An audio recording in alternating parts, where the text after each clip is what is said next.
내가 또 이르노니 야곱의 우두머리들과 이스라엘 족속의 통치자들아 들으라. 정의를 아는 것이 너희의 본분이 아니냐. 너희가 선을 미워하고 악을 기뻐하여 내 백성의 가죽을 벗기고 그 뼈에서 살을 뜯어 그들의 살을 먹으며 그 가죽을 벗기며 그 뼈를 꺾어 다지기를 냄비와 솥 가운데 담을 고기처럼 하는도다. 그때 그들이 여호와께 부르짖을지라도 응답하지 아니하시고 그들의 행위가 악했던 만큼 그들 앞에 얼굴을 가리시리라. 내 백성을 유혹하는 선지자들은 이에 물 것이 있으면 평강을 외치나 그 입에 무엇을 채워주지 아니하는 자에게는 전쟁을 준비하는도다. 이런 선지자에 대하여 여호와께서 이르시되 그러므로 너희가 밤을 만나리니 이상을 보지 못할 것이요 어둠을 만나리니 점치지 못하리라 하셨나니 이 선지자 위에는 해가 져서 낮이 캄캄할 것이라. 선견자가 부끄러워하며 술객이 수치를 당하여 다 입술을 가릴 것은 하나님이 응답하지 아니하심이거니와 오직 나는 여호와의 영으로 말미암아 능력과 정의와 용기로 충만해져서 야곱의 허물과 이스라엘의 죄를 그들에게 보이리라. 야곱 족속의 우두머리들과 이스라엘 족속의 통치자들 곧 정의를 미워하고 정직한 것을 굽게 하는 자들아 원하노니 이 말을 들을지어다. 시온을 피로 예루살렘을 죄악으로 건축하는도다. 그들의 우두머리들은 뇌물을 위하여 재판하며 그들의 제사장은 삭슬 위하여 교훈하며 그들의 선지자는 돈을 위하여 점을 치면서도 여호와를 의뢰하여 이르기를 여호와께서 우리 중에 계시지 아니하냐 재앙이 우리에게 임하지 아니하리라 하는도다. 이러므로 너희로 말미암아 시온은 갈아엎은 밭이 되고 예루살렘은 무더기가 되고 성전에 사는 수풀의 높은 곳이 되리라. 이스라엘, 그러면 우리는 다 알고 계시듯이 이스라엘은 근본적으로 하나님께 택함받은 하나님의 백성들이기 때문에 하나님이 직접 다스리시는 신정국가가 이스라엘이에요. 하나님이 택하신 국가, 하나님의 통치를 받는 나라. 그렇기 때문에 이 이스라엘에 세워지는 지도자들은 자기 마음대로 백성을 다스리는 것이 아니라 하나님의 뜻에 따라서 통치하는 대리인이 지도자들이에요. 자기가 왕이 아니다라는 거죠. 하나님을 대리해서 나라를 다스리는 지도자들이죠. 그래서 이 이스라엘의 율법을 보면 왕이 개인적으로 재물을 축적하는 것을 금지하고 있어요. 그런데 오늘 이 장은 3장이 기록될 당시에 이스라엘의 지도자들은 이 하나님의 뜻과는 정반대로 살아가고 있었어요. 아주 타락한 모습을 보이고 있었어요. 그래서 하나님께서 미가 선지자를 통해서 이렇게 지도자들을 책망하시고 징계하실 것을 예언하고 계신 거죠.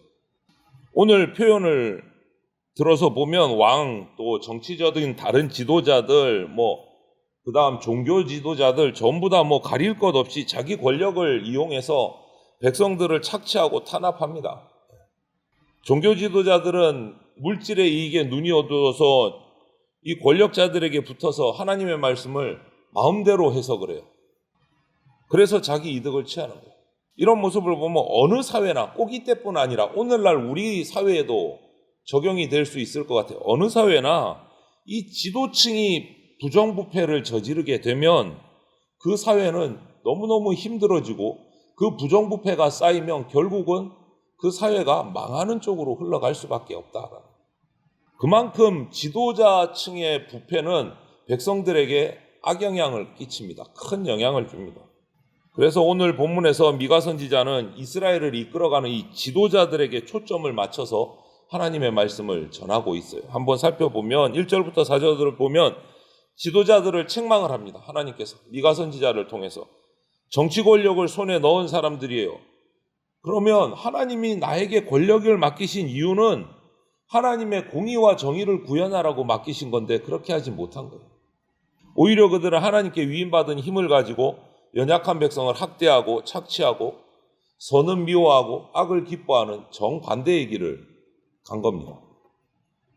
2절 3절을 보면 표현을 이렇게 하고 있어요. 좀 끔찍하지만 그들이 백성들의 가죽을 벗기고 그 뼈에서 살을 뜯어, 이게 참 짐승 같은 모습이잖아요. 이 말씀은 이 지도층, 부패한 지도자들이 백성들의 모든 것을, 그들의 남은 몸뚱이까지도 착취하는 그 악한 모습을 빗대어서 이런 끔찍한 말씀을 하신 거예요. 그리고 4절에서 그 결과 하나님은 그들을 반드시 심판하실 것이다. 어떻게? 그들이 아무리 부르짖어도 응답하지 않고 얼굴을 가리실 것이다. 이렇게 예언을 합니다. 여러분, 하나님께서는 당신의 백성이 부르짖을 때 언제든지 응답하시는 분이십니다. 그런데 선을 미워하고 악행을 일삼는 자들에게는 얼굴을 가리신다. 이것을 우리가 기억해야 돼요.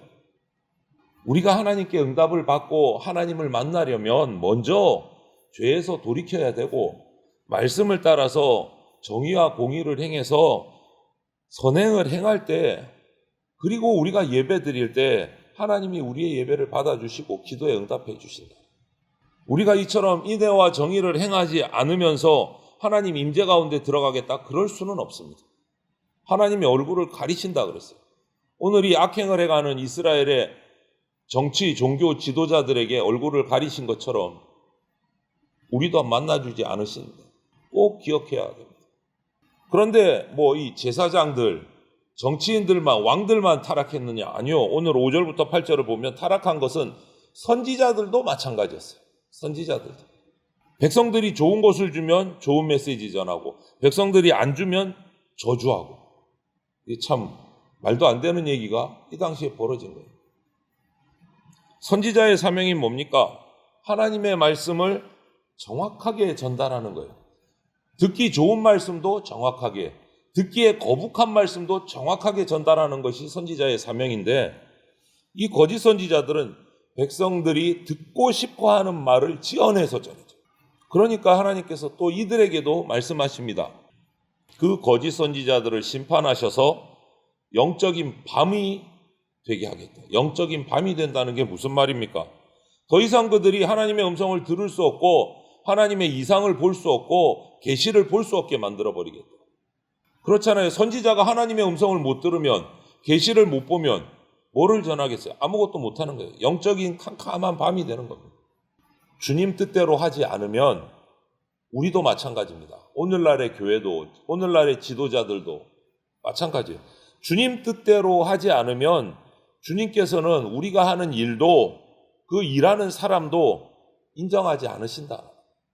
그렇기 때문에 우리는 나를 미혹해서 넘어뜨리는 그런 사람들 탓만 하지 말고 내가 미혹당하지 않도록 말씀의 뿌리를 깊이 내리고 바르게 서야 됩니다. 저 사람 때문에 그래서 이런 핑계를 참 유치한 핑계인 거예요. 내가 넘어지지 않아요. 말씀에 바르게 서서 넘어지지 않아야 된다. 오늘 미가 선지자 보십시오. 그 왕도 타락해, 제사장도 타락해, 심지어는 하나님의 말씀을 전달하는 선지자들까지도 완전히 타락했는데도 미가 선지자는 이렇게 표현합니다. 8절에 보면 여호와의 영으로 말미암아 능력과 정의와 용기로 충만해져서 야곱의 허물과 이스라엘의 죄를 그들에게 보이리라. 미가 선지자가 이야기를 해요. 이게 뭡니까? 이게 참 선지자 모습이에요. 너희들 다 타락하고 너희들 다 엉뚱하고 부패한 길로 가도 나는 하나님의 말씀만 전하겠다. 말씀에 바로 서 있는 사람의 참된 선지자, 참된 성도의 모습이 바로 이 모습이라는 거예요. 우리가 보통 그리스도인이다, 그리스도의 종이다 라고 표현할 때 그 사람들은요, 저와 여러분들이죠. 사람의 환심을 사려고 하지 않습니다. 그리스도의 종은.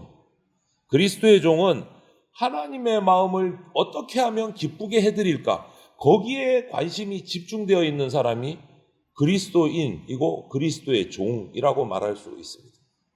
어떻게 하면 하나님을 기쁘게 해드릴까? 미가가 그렇잖아요, 지금.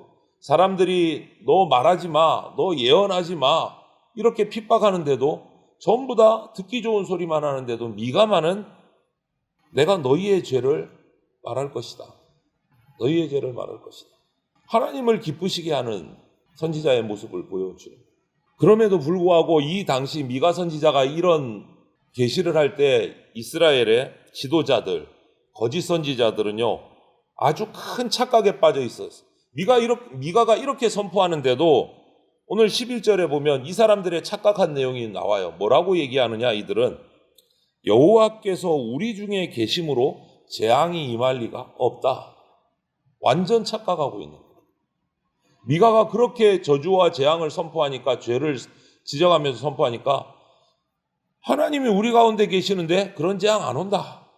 완전 착각하고 있는 거예요.